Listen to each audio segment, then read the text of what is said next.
गांव और शहर की बेटी का माँ के लिए प्यार।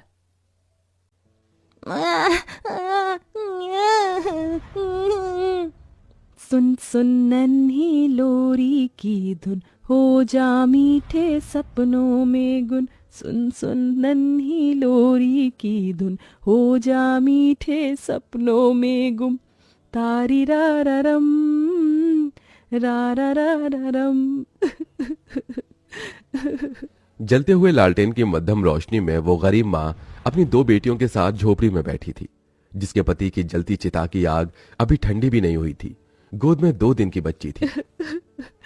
लगता है इसे भूख लगी है, मगर दूध भी नहीं। एक रोटी तो रखिए, वही खा लेती हूँ, थोड़ा दूध आ जाएगा। जैसी सुलोचना वो रोटी उठाती है, तभी 3 साल की नंदिता वो रोटी मांग लेती है। माँ भूख लगी है, रोटी दो ना। ये ले मेरी बच्ची, खा ले। और उस गरीब माँ ने अपने मुंह के आगे के निवाले को अपनी बेटी को दे दिया।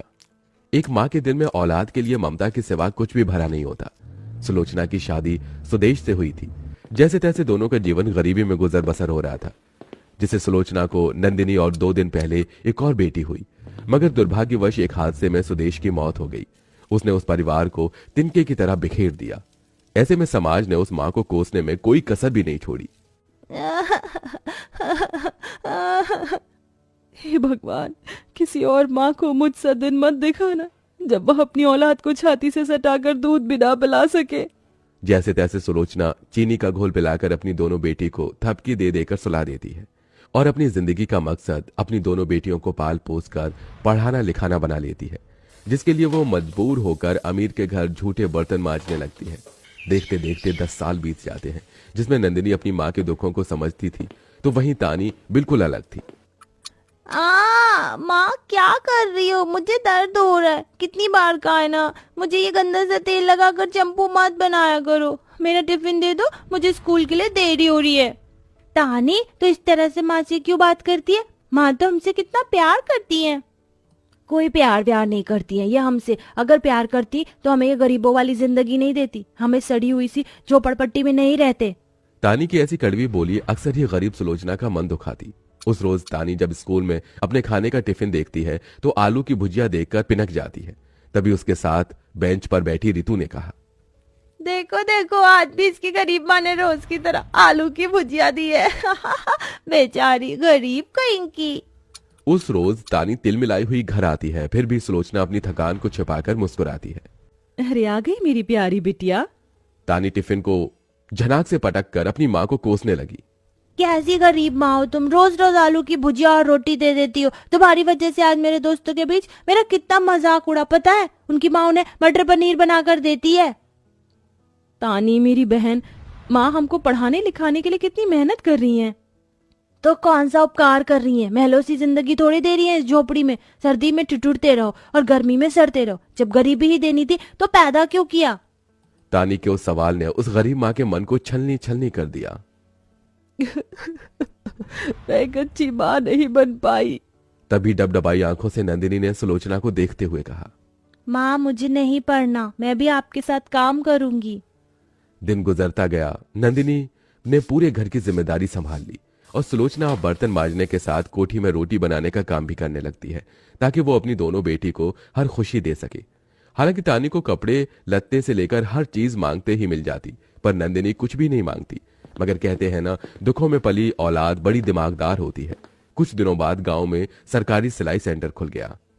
माँ, गांव में सरकारी सेंटर खुला है, वहाँ पर फ्री में सिलाई और मेहंदी सिखाया जा रहा है, मैं भी सीख लूं। तभी तानी ने इतराते हुए कहा, दीदी तुम यही गंवारों वाले काम सीख सकती हो, पढ़ाई तो तुमसे हो ही नहीं। हाँ। कुछ दिन बाद तानी ने 12वीं पास कर ली और कहा, माँ मैं आगे की पढ़ाई के लिए शहर जा रही हूँ। पर बेटी, मैं तेरे बिना कैसे रहूंगी? माँ, शहर में नौकरी लगते ही मैं आप दोनों को बुला लूंगी। मेरा भी मन नहीं है आपसे दूर जाने का, मगर जाना होगा। असल में तानी ने अपनी गरीब माँ के ममता भरे दिल से दाव खेला था, जिसमें सुलोचना ने कर्जा लेकर तानी को शहर भेज दिया, जहां तानी पूरी तरह शहर के रंग में रंग गई। वहीं दिन रात ठंड में सुलोचना दरवाजे पर बैठी रहती। डाक बाबू, शहर से मेरी बेटी की कोई चिट्ठी आई है क्या? नहीं चाची, कोई चिट्ठी नहीं आई। तभी मनोरमा ने कहा, अरे सुलोचना, एक बार जिसको शहर की हवा लग जाती है उसे रिश्ते नाते नहीं दिखते। भूल बैठी तेरी बेटी, तभी तो जाने के बाद एक बार भी पूछने नहीं आई कि तू जिंदा भी है कि मर गई। बड़ा आस लगाया था तूने अपनी शहरी बेटी, देख लिया नतीजा। मनोरमा ताने मारकर चली गई, जिसे सुन सुलोचना रोती रही। मेरी बेटी अपनी इस गरीब माँ को नहीं बिसार सकती। माँ चुप हो जाओ, तुम जानती हो ना मैं तुम्हारी आंखों में आंसू नहीं देख सकती। मैं तुम्हें शहर लेके चलूंगी, हम दोनों मिलकर ढूंढेंगे तानी को। इधर उधर से ले देकर नंदिनी अपनी माँ को गांव से शहर लेकर आ गई। सुलोचना की बूढ़ी आंखें बस किसी भी हाल में तानी को देखना चाहती थी।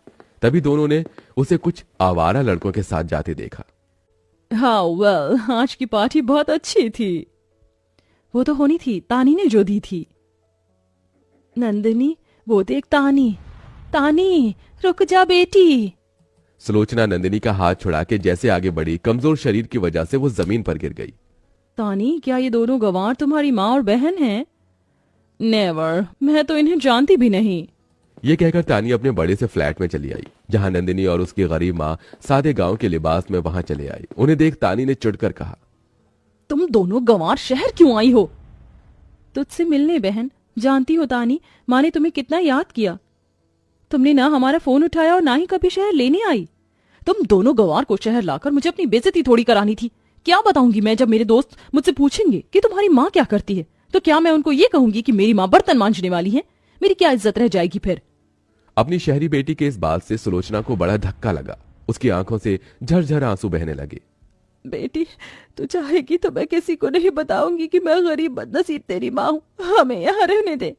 मगर यहाँ तुम दोनों गांव की गंवार माँ बेटियों को मुफ्त की रोटियां तोड़ने को नहीं मिलने वाली। काम करना पड़ेगा। मुझे मंजूर है। सुलोचना और नंदिनी एक नौकर की हैसियत से वहां काम करने लगती है, जिसके बदले तानी उन्हें 2 रोटी देती है। ये लो, खा लो दोनों। सिर्फ 2 रोटी? माँ का शरीर पहले ही कितना कमजोर है। ये सोचकर अपने हिस्से की रोटी नंदिनी अपनी माँ को खिला देती है। दिन बीतता गया। एक दिन तानी के घर शौर्य आता है। हे बेबी, आ गए तुम? हाँ तानी, मैंने मम्मी डैडी से शादी की बात कर ली है। वैसे ये कौन है? कोई खास नहीं, नौकर समझो इन्हें तुम। दोनों खड़ी क्या हो, दफा हो। बेटा, तुम कुछ चाय पानी लोगे? तानी अपनी माँ और बहन को आंखें दिखाकर भेज देती है और किचन में आकर उन्हें धमकाने लगती है। इधर शौर्य कुछ अलग सोच में होता है। पता नहीं क्यों उन माँ जी की शक्ल तानी से मिलती है। तुम दोनों से मेरी खुशी देखी नहीं जा रही। खबरदार जो शौर्य के सामने खुद को मेरी माँ और बहन बताया। शौर्य इस सच को सुन लेता है। क्या ये तुम्हारी माँ और बहन है? फिर इनके साथ ऐसा बर्ताव क्यों कर रही हो तुम? क्योंकि इन्हें कपड़े लत्ते पहनने का ढंग नहीं और ना ही बोल चाल का। ये कहीं से भी नहीं लगती मेरी माँ और बहन। तानी, मुझे नहीं पता था कि तुम्हारी सोच इतनी छोटी होगी। अरे, जिस माँ ने तुम्हें दूध पिलाया, पाला पोसा, तुम्हें आज इन्हें अपना कहते शर्म आ रही है? और अपनी जिस माँ और बहन को तुम गवार कह रही हो ना, तुम्हें इस शहर में भेजने और अच्छी जिंदगी जीने के लिए ही वो आज इन हालातों में है। शौर्य की झड़प सुनकर तानी का घमंड मिट गया। दीदी, मुझे माफ कर दो, मैंने आपके साथ बहुत बुरा किया। आखिर में तानी ने अपनी माँ और बहन से माफी मांग ली और खुशी खुशी रहने लगी।